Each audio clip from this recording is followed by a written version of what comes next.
இப்போ பருப்பு கறி, முருங்கைக்காய் கறி.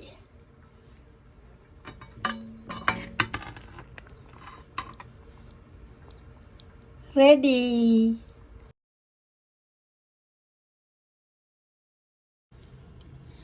இன்றைக்கு கனடாவில் 36 டிகிரிக்கு போகுது. ஹீட் அலர்ட் கொடுத்துருக்கணும். மக்கள் வெளியில் போயிருக்க கொஞ்சம் அவதானமாக போக வேண்டும். அவ்வளோ ஹீட்டாக இருக்கும்.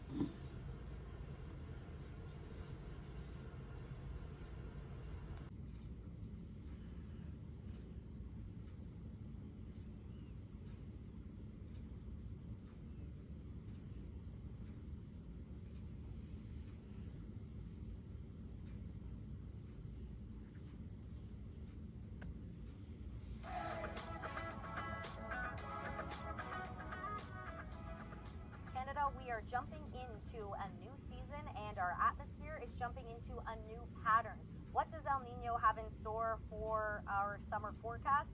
Well, our atmosphere is still in a period of changing, so nothing's really going to be sticking around for quite some time, but the bulk of the heat does look like it'll hold in Western Canada.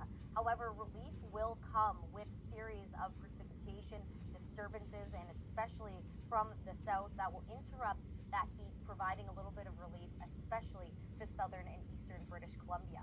There's also a wet weather signal out across Lake Erie, Lake Ontario, up the St. Lawrence and into the Maritimes, where an active storm track could bring more consistent rains, but we'll see a stormy period for all Canadians because this weather will be quite changeable indeed. Cooler than normal temperatures is the story for Ontario and Quebec, where we will see some cooler shots of air winning out the summer-like heat. You will still see summer, but we'll see more comfortable conditions and less extreme heat days for those areas painted blue. The wreck of the Titanic is now part of what's being called the largest underwater scanning project in history. Over the summer of 2022, 2 submersibles collected data from the Titanic's wreckage site, which lies 3.8 kilometers below the North Atlantic Ocean. The data has been compiled into this full-size 3D model of the wreck. Scientists describe the 3D modeling as a game changer, which will rewrite our understanding of the disaster. 2023 marks 111 years since the ill-fated ship sank on its maiden voyage, killing over 1,500 people.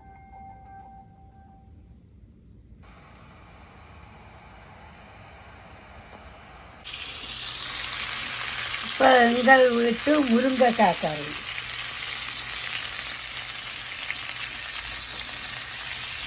இப்போ முருங்கைக்காயை பாதியத்தான் வெட்டி இப்படித்தான் நாங்கள் சமைக்கிறது. இப்போ வெந்தயம், வெங்காயம் எல்லாம் தாளித்து கொட்டியாச்சு. தாளித்து போட்டு அதுக்குள்ளே இப்படி முருங்கைக்காயை இப்படி போட்டு கொஞ்சம் நேரம் ஒரு 5 நிமிஷம் இப்படி வதக்க வேண்டும். இங்கால பருப்புக்கு தாளிதம் வெந்து கொண்டிருக்கிறது. இப்போ மஞ்சளும் பெருங்காயம் போட்டுட்டேன். பருப்பு கறிக்கு மிளகு கொஞ்சம் போட்டிருக்கிறேன்.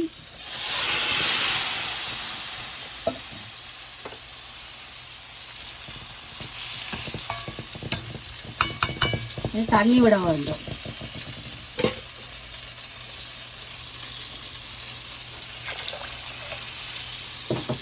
இப்போ பருப்பு அவிக்கட்டும். இப்போ மிளகாத்தூள், மஞ்சள் தூள் போட்டுட்டேன்.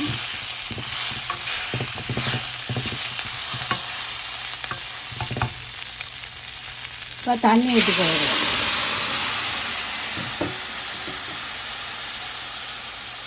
ஏற்கனவே உப்பு போட்டாச்சு. இப்போ முருங்கைக்காய் அவிக்கட்டும்.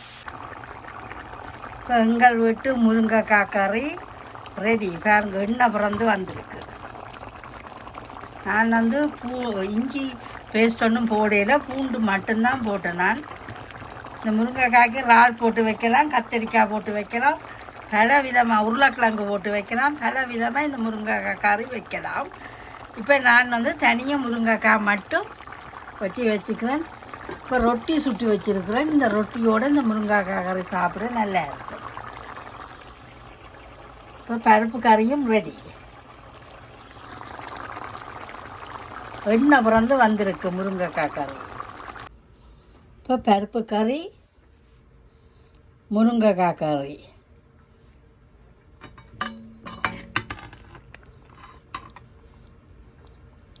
ரெடி. இப்போ முருங்கைக்காய் கறி, கொவ்வைக்காய் கறி, கத்திரிக்காய் பால் கறி, பருப்பு, கேழ்வரை, ஒரு அப்பள பொரியல்.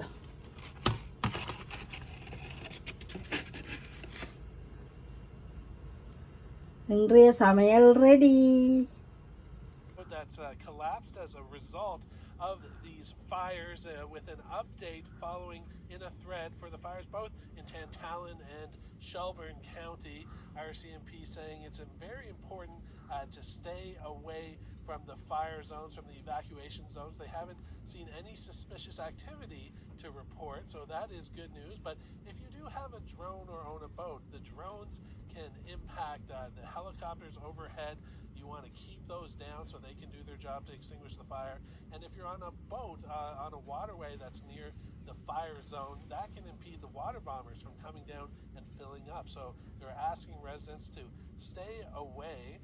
If you do have a pet that you're concerned about that may have gotten left behind, you can check NovaScotiaSPCA.ca to see about how to register to look for that pet if anyone has found it. And they're also warning about scams. If you receive a text about donating to wildfire relief, it could be a scam. What you really want to do is stick with the Canadian Red Cross, or a very recognized organization, so you know that they are legitimate and your donations are really getting to who needs it. So some advice from the RC